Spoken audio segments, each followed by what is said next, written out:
Hi everyone, and welcome back to Mystic Moon's Astrology. My name is Ashley, and today I wanted to get on the page and converse with you a little bit about what it's like to have Saturn square, opposition, or conjunction Sun in synastry. So welcome back everyone, and thank you all so much for subscribing. If you haven't already, subscribe to the page to keep up with all of the astrology talk we have going on here. So, what is a synastry chart? Well, a synastry chart's where we look at two natal charts and we put those together side by side. And in seeing the planetary aspects and how they line up and seeing the axis points and the nodes, we can kind of see a little bit of attraction, flirting, learning aspects, karmic aspects. And so synastry is a wonderful tool for examining our relationships through the astrology birth charts. So significant relationships can show up in our lives, and looking into the synastry chart, many can be people that we commit to in some way, and Saturn has this commitment around it. It is centered around commitment. So Saturn's a karmic teacher, and with wisdom, maturity, and experience and know-how, this can be a connection where you will teach one another the meaning of, I will be here for you through thick and thin.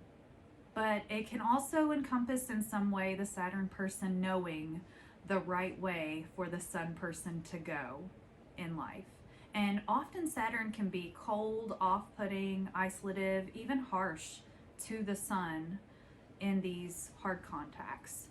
Standoffish at times and resentful at the Sun shining their light. Sometimes Saturn can be controlling of what the Sun does and also seek in some ways to discipline the Sun, as this bond is quite serious to Saturn.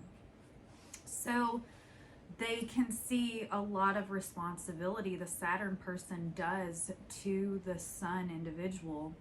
Very protective energy as well when we're talking about the Sun conjuncting Saturn.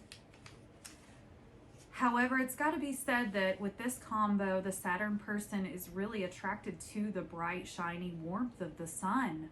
So it admires Sun.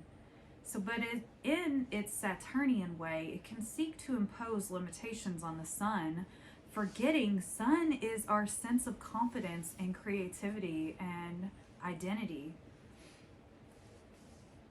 So over time, it can lead the Sun person to hide parts of themselves to keep Saturn comfortable. However, the Sun person knows they have some maturing to do, and they can be shown more responsibility through this contact with Saturn.